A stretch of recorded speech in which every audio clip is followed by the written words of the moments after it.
মন্ত্রী সেনাপতিগণ, আমরা কত বড় উপকার গ্রহণ কারণ তন্মতনে করিলাম শিকার অন্বেষণ, কিন্তু একটি পশুপক্ষীও করতে পারিলাম না নিধন। তাই তোরা কৃষ্ণের জল পিপাসায় কাতর জীবন। বলো বলো বলো মন্ত্রী সেনাপতি সেনাপতি বলো, কোথায় পাবো জীবনের জীবন?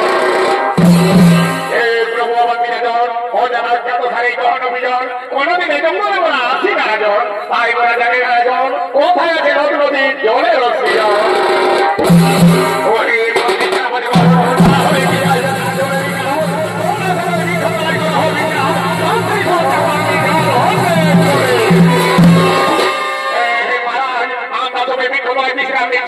আপনি অতি শীঘ্র জলপান করে ফিরে আসুন।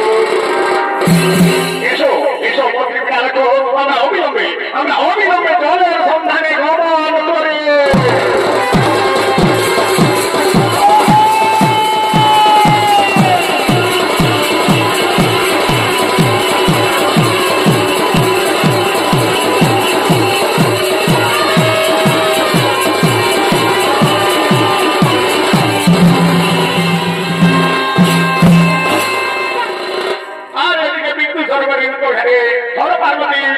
উলঙ্গ অবস্থায় জলক্রিয়া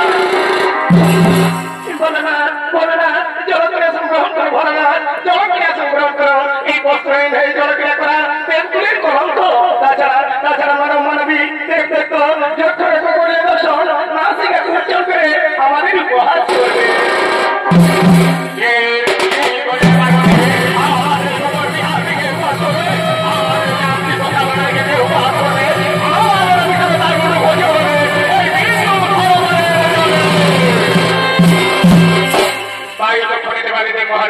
পার্বতীর উরুদেশে মাথা রেখে শয়ন করবে। আর ওদিকে অপন্থিত করে দাদাকে তোমার ও তার মন্ত্রী বেড়া রাখো। জল পিপাসায় ক্লান্ত হয়ে জল খুঁজতে খুঁজতে এই বিন্দু সরোবরে করে পেয়েছে না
বিশ্বপিতা বিশ্বনাথ, আমি এরকম অবস্থায় আপনাদের চিনতে পারিনি প্রভু, তাই আমায় এত বড় নির্মম অভিশাপ দেবেন না প্রভু।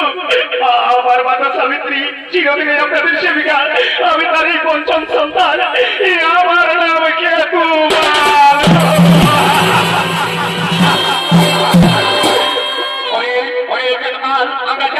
আমরা জানি তুমি স্বামীদের পঞ্চম সন্তান, কিন্তু পূর্বজন্মে কর্মফল কেউ খণ্ডন করতে পারে না। তাই পূর্বজন্মে তুমি ছিলে স্বর্গের বিদ্যাধর, দেবের আত্মাসবের অভিশাপের মনুষ্য জনিতে জন্ম নিয়েছো, আর এইবার আমাদের অভিশাপে তোমাকে জন্ম নিতে হবে দানব কুলে। তোমার নাম হবে দানব সম্রাট মণ্ডকাসুর, বাহু বলে স্বর্গবর্ত পাতাল বিজয়ী হবে। কিন্তু সাবধান, কোনদিনও হর পার্বতীর ভক্তকে করে না অপমান, নইলে সেই দিনে পার্বতীর হস্তে মৃত্যু অনিবার্য।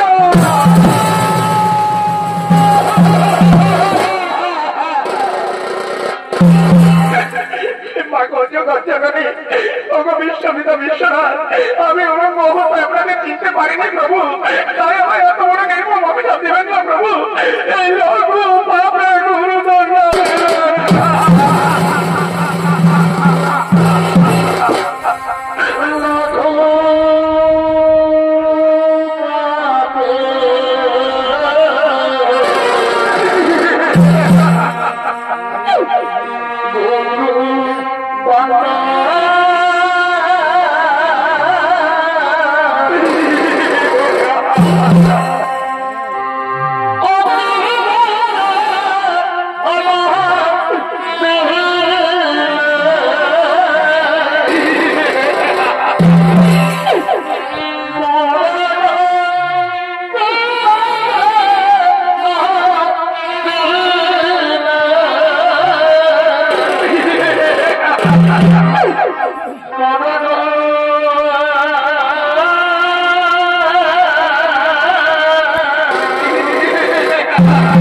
এদিকে হল পার্বতী ছাপানলে রাজা কেতুবালের মুন্ডু খসে পড়লেন। সে বিন্দু সরোবরে